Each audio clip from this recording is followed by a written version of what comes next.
Hi, and thanks for watching this. So, I am going to be talking today about the body advocacy movement, which is a novel intervention to reduce fear of weight gain in young adults. And this is going to be a brief presentation where I'm going to talk about why we might need or be interested in a new intervention to target fear of weight gain, what the body advocacy movement is. I am going to tell you a little bit about the pilot trial methodology, present some preliminary results, and then talk about where this work is going to go. So dissonance-based programs are effective and robust for reducing eating disorder risk via reductions in appearance ideal internalization. And so that's the mechanism by which most dissonance-based programs are trying to operate. The Body Project is one of the most successful dissonance-based programs. And one thing that we know about it, however, is that it performs optimally in relatively homogeneous groups when we're thinking about what appearance ideals are. So when we're thinking about scaling this to samples that may be more heterogeneous in their composition, this does present a little bit of a challenge. We also know that more recent models of eating disorders have started to recognize fear of fatness and fear of weight gain as potentially core underlying symptoms that both drive the onset and maintenance of eating pathology. So while there has been this focus on reducing appearance ideal internalization, which can certainly drive eating disorder risk, fear of fatness and fear of weight gain has not really been targeted in prevention interventions thus far.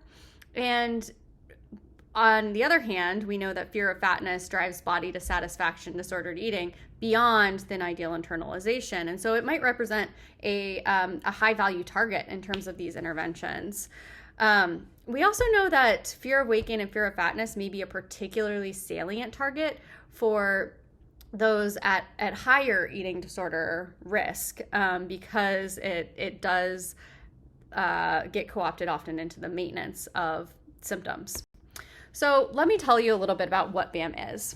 Right now, it is something that we are currently developing, and I would say it's still in its infancy. So it is a 2-session peer-led group-based program, and this was modeled off of being something that we could compare to the Body Project and how it's typically been delivered and implemented, and do so with the focus instead on of appearance ideal internalization. We're flipping that and now focusing on reductions in fat phobia and fear of weight gain.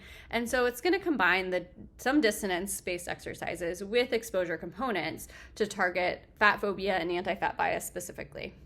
The other thing that we're doing here is that we're trying to leverage social justice values of our young participants that they may already hold to motivate that dissonance and then motivate the engagement in these exposure-based exercises during the program. So let's talk about the pilot trial methodology. So this was something we've been working on at UW for 6 semesters. And this actually started during the COVID years. So I'll talk a little bit about that and how that impacted what we were doing. But all of the semesters really kind of followed the same outline, which is that we did a peer facilitator training at the beginning of each semester, which was 12 to 16 hours, included role plays and feedback, very similar to what the peer facilitator training is typically for the Body Project. And then we did recruitment. We recruited mostly on campus at UW, but then also in the broader community as well of young adults. And then moved to implementation, where we did semi-randomized. So if there were times when we had enough participants to randomize to 2 groups, we would run 2 simultaneous groups, one the Body Project and one BAM. And if we only had one group that was able to run based on the numbers that we recruited, we would run BAM. And we chose to do that because we have a robust literature on the Body Project, and so wanted to power up our BAM sample a little bit. We also, the study was optional, and we had measures at baseline, post-intervention, and then 8-week follow-up. And what I will say about the pilot trial methodology is that we were definitely iterating the manual as we went through and figured out, okay, what can peer facilitators deliver effectively? Where are the stuck points? What are people liking about the activities? What are they responding negatively to? And so we're doing this like in a little bit of an iterative fashion, but I think moving forward, as now that we have a base intervention, I'm really looking forward to doing some more of that feedback and development work from this base intervention.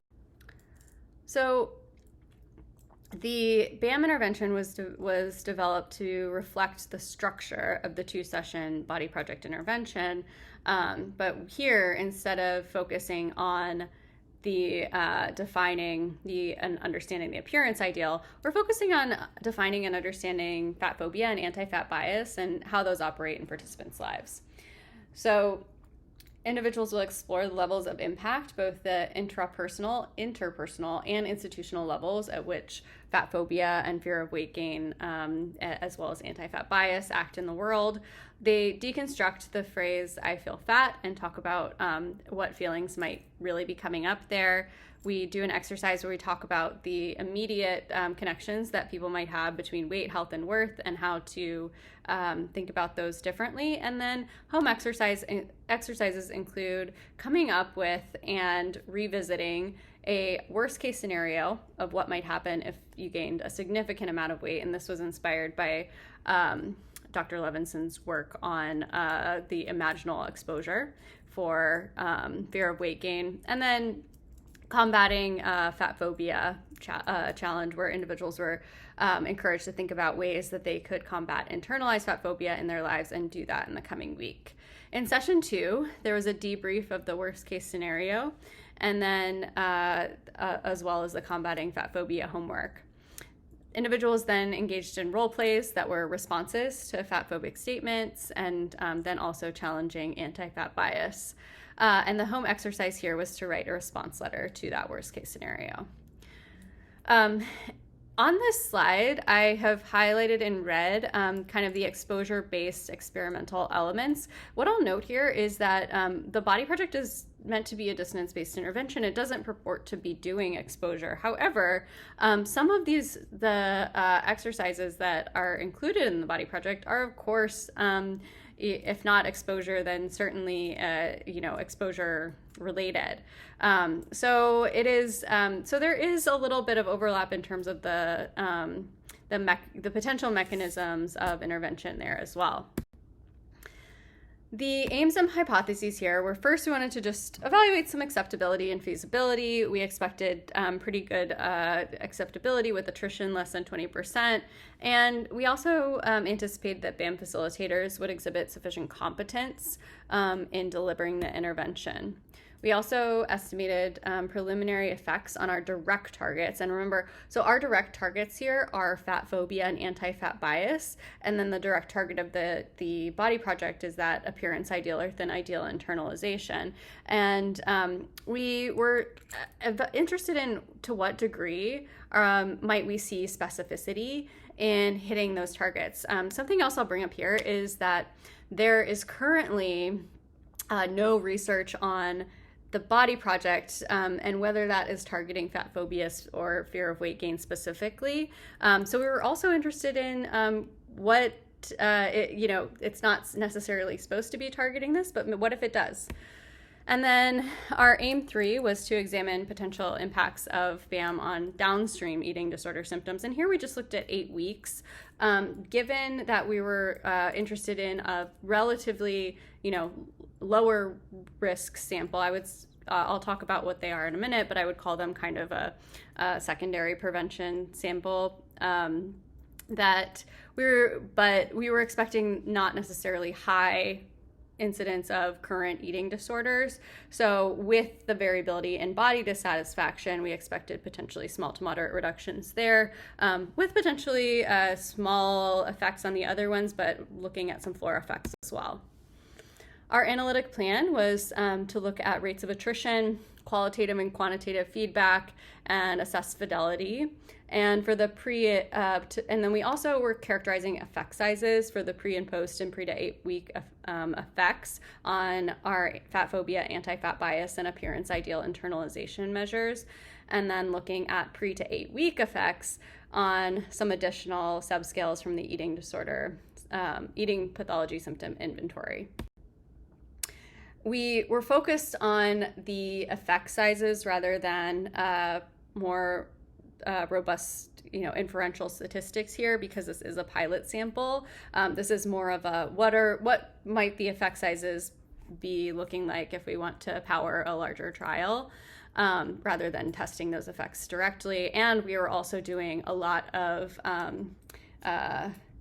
development that was interspersed with this trial as well. So our study flow, we ended up with about 30 folks in the Body Project and 30 folks in the BAM condition, and then 26 and 24 completing all measures at baseline, post, and the 8-week follow-up. Our demographics, so we did have a primarily, definitely a primarily female sample, more white folks and heterosexual identifying folks, although we did have a pretty good representation of Asian participants as well as bisexual participants. And the mean age was 21.2 with a mean BMI of 24.6. And you can see here there were really folks across the weight spectrum who were represented in these groups. So our AIM-1 results, looking at our acceptability across different measures, whether people reported feeling comfortable, whether they liked the intervention across our quantitative measures, we see that overall people on a 1 to 5 scale, folks are saying that this was helpful to them.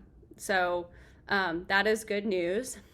We also, with adherence, found substantial, agreement between raters and adherence was quite good. And that was true in both sessions, no differences between BAM and the Body Project on adherence. And then attrition was low between session 1 and 2, although if I go back to the study flow chart, you can look at that and see that we did have attrition before that first session was a little bit higher. So I think that's something for us to think about in terms of our eating disorder prevention and the barriers to entry. So in terms of the qualitative feedback, we had folks reported that they most liked things like the role playing, the group conversations, and replacing the word fat, so the I feel fat exercise.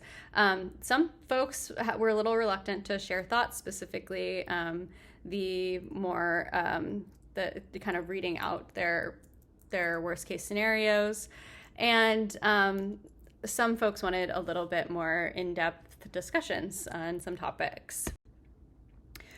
Looking at our baseline eating disorder risk, the BAM sample here is in that blue, and I am comparing data to the Forbush 2013 paper on the eating pathology symptom inventory, and what you'll notice is that the BAM sample in general is falling somewhere between the general eating disorder sample, the general university sample, and an active eating disorder sample. So the sample is generally slightly higher in EPSI subscales compared to the general university sample, but lower than the ED. Something I want to note here that I think we have failed to do in a lot of our eating disorder prevention work that started coming up in this program, but I have also seen, as I've been implementing the Body Project across the years, is that we have many participants who talk about recovery and having an eating disorder previously, but at present we're not necessarily capturing eating disorder history. And so I think when we're thinking about what are we doing here in terms of prevention, and whether that's primary or secondary or tertiary or whatever it is, it's not just about capturing the current symptoms, but might also understanding history of symptoms is going to help us to learn more about that. And so I'm not going to present on it here, but we are capturing or trying to capture more of that eating disorder history as well as our current eating disorder symptoms in this trial. In terms of the fat phobia and anti-fat bias and how those changed over time, across our three main subscales that we were looking at, three main scales that we were looking at this on, reductions are generally small to moderate, but headed in the right direction. The other thing is we're not seeing a lot of discrimination between the BAM and the Body Project interventions, with the exception of that EPSI negative attitude scale where BAM does seem to continue to reduce at 8 weeks, but Body Project is going back up. Other than that, things are looking pretty similar. And when we turn to appearance ideal, we're seeing, again, the two programs are looking pretty similar. And then there's no major changes on the SATAC, but changes in the IBSSR. And so, one of the things that I'll note is that our effect sizes here are a little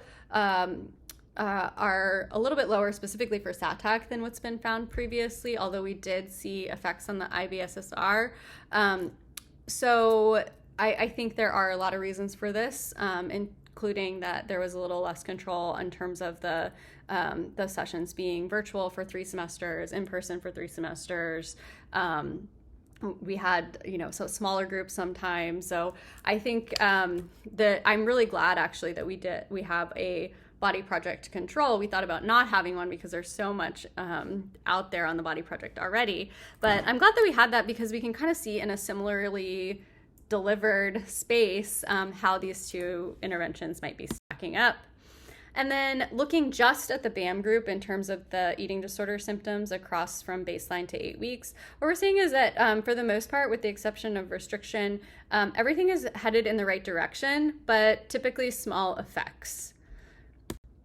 So our preliminary results seem to benchmark well, but our effects are modest.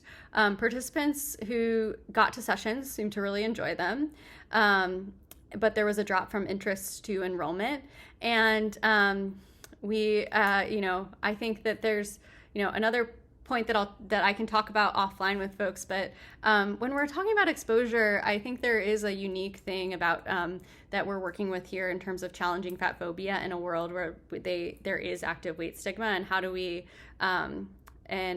encourage that exposure while also acknowledging the real impacts of weight stigma in society. So some future directions, we're really interested in getting some additional participant and stakeholder feedback at this point, refining the intervention, and then thinking about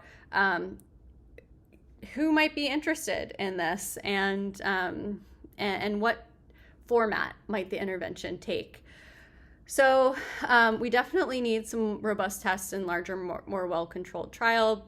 And also, as we saw, the fat phobia and fear of weight gain reductions didn't seem specific to the BAM intervention. And so I'm curious about if we did look at changes in fat phobia and fear of weight gain in the Body Project, what we might see and whether that might be kind of an untested pathway that is being targeted or being hit already in those interventions. So thanks to my co-authors, the Embark Lab team, peer facilitators, and participants for their work in this, as well as the time support from Mike Hay to do this work.